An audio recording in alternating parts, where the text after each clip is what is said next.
we want to talk about this little cover here. So yeah, this cover was. Yep. I remember as being quite an iconic cover for what year are we on here? 2003. At the ramp, what we were just talking about. That's when the sessions were strong as well. Yeah, so many people would come down. I remember that was peak summer, wasn't it? What bike's that on the front as well?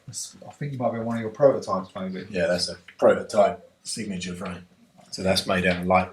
Oh, so that's not painted? Well. No, that was just bare metal, and then I think I even lacquered it. But that was just a kind of not a gimmick, but it's kind of like build it out of real lightweight tubing and see how well it holds up. And it held up all right. It did break eventually, but it was pretty good.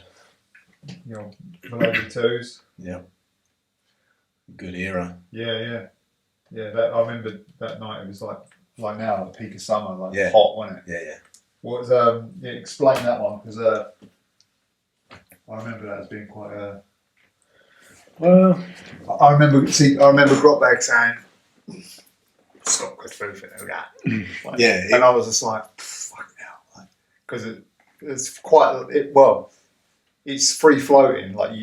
It doesn't look from. I remember at that point in time, because especially it was coming from Grotbags, who'd never been on anything like that. No. But he would always come up with some crazy I reckon someone could have, and then usually probably didn't happen. Shut up, Grotbags. Yeah. So he said, Scott could fufanu that part. Yeah. And I remember him looking at it and telling me that and then that night that he went there. We didn't even set out to shoot that. No, that's right. It was like literally Grotbags, normal Thursday night, we're all riding. You guys come down, Grotbags turns up. He's got his camera gear. And typical, like you said, Grotbags, I reckon you could fufanu that. And it was, I don't know how far, it's probably just over 6 foot back, maybe 6 foot up. Yeah. And the way the beams are constructed, there's a triangle that you kind of just got to, that's why in that picture I'm like so far back. And real bouncy as well. And Grotbags is like, I reckon you could do that. But this was like, as I remember it, we was almost at the end of the session. Yeah, right? I think it wasn't like. Yeah, no, he didn't just walk in and I reckon you could do that. It, like good session, a real good. Like we've all been riding, and then Grotbags drops the I reckon you could do that. And it must have been a good session because I think I just agreed to it. I'm like, I reckon I could. But you must have looked at that at some point before and been like... I'm not sure if I had, because Rob, old school backyard guy, always used to joke about, he said, what you could do is jump the spine and like do a blunt on the girder on the other side of the spine and then just fall back and like turn it into a backflip. And we're like, all right, maybe not do that. And then obviously Grotbags pointed that out and he said, I reckon.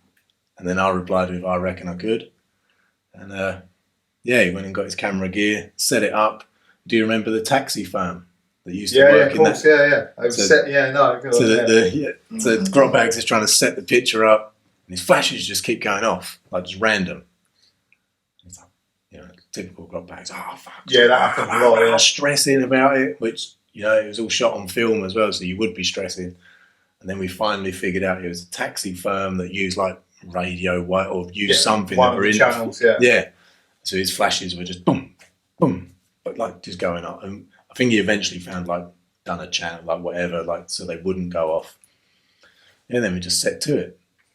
And I think the very first try I went straight through, did I? And ended up like just sitting on the sofa, maybe, like kind of just boom. Either your bike or you went through.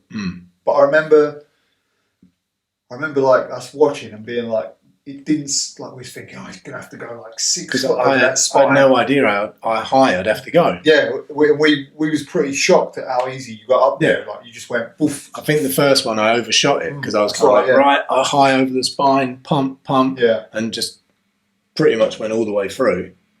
So you had to kind of like sort of tone it down a bit. Yeah.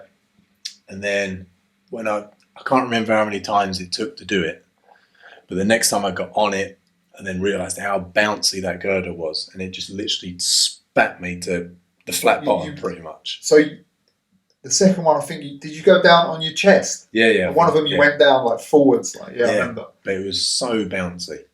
And then, I don't know, what do you reckon, like 3 or 4? It was 3 or 4, for sure, 4 yeah. I remember being surprised at how quick you did it. And it was just, like, you didn't even have to hop back in. Like, you were on there and you just like... Well, you had such a lean back. Yeah. And it was so bouncy and it just happened. And, yeah, obviously, there's no one had camera phones then. Yeah. Oh, like now everyone would kind of be like this with phones, like filming, high fives, whatever. But yeah, it was just, people in the background kind of just like... Yeah. I was surprised that you'd not thought of that yourself, because you tackled like some huge fufanus as well before that. That was the fufanu era. Yeah, it was, yeah. There was a back rail. You'd been up there pretty much on all of them. So even ones that were beyond the back, like behind the back rail, the ramp, and there's one of, surprising. But I don't think we'd ever, obviously only that time when Rob had said, I reckon you could do that. Didn't talk about it, yeah. No, and then Grotbags dropped the bombshell. Must have been a good session because I agreed to it and just gave it a go.